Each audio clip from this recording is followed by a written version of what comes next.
Well, if you look at the numbers, we're seeing a few different tallies, but we are around 54 million early votes cast, whether in person or by mail, and that's more than a third of the total number of ballots cast back in 2016. So if the trend continues, those numbers suggest that we could be in for a record-breaking turnout at the end of this election season. Now, what that means, for that you need to look at the partisan breakdown, because several states do give a partisan breakdown of those early votes, both in person and mail-in ballots. And for those states who do have that data available to the public, it shows that the Democrats are outvoting Republicans by very wide margin. The latest tally shows something like 49% of early voters are registered Democrats, compared to about 25% of Republicans, with another 22% for unregistered voters. So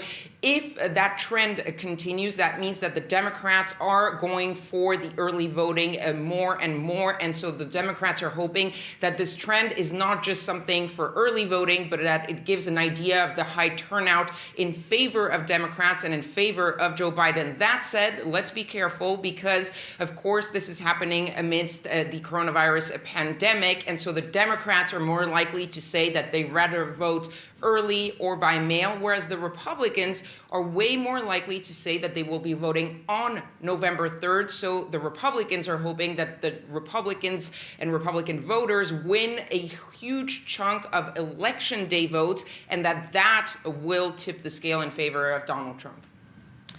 Now, Donald Trump is holding 3 events today in 3 different states. That's quite a campaign blitz. Does this mean that he's feeling a lot of pressure to get his message out there?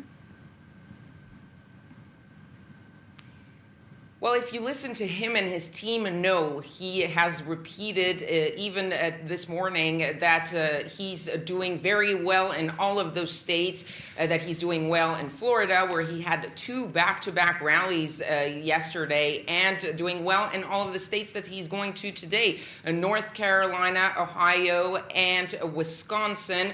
But if you look at the numbers, that is not exactly the case. If you trust the polls, the situation for Donald Trump is not great in these battleground states. So let's take a look at those 3 states. North Carolina is favoring Biden right now by nearly 3 points. That's a state that Donald Trump had won back in 2016. Ohio is pretty much neck and neck. The differential there is +1, -1. It's been going back and forth between Biden and Trump. That's a state that Donald Trump won largely back in 2016. And of course, there is Wisconsin, which Donald Trump won by less than a point against Hillary Clinton back in 2016. Right now, Joe Biden has a lead of about 6.5 points. So he's really out there, Joe Biden, in that blue wall in the northern Midwest. And so Donald Trump really, with this rally blitz, is trying to catch up, even though his team says that's not the case. You see that the decisions of where to spend that precious time in the end of this election campaign is really focusing on very key states: Florida, Wisconsin, Pennsylvania also, because these are states that if Donald Trump loses, he pretty much is going to lose this election. But they still think that they can catch up. They have 10 more days, and a lot of things can happen in 10 days. We saw that 4 years ago.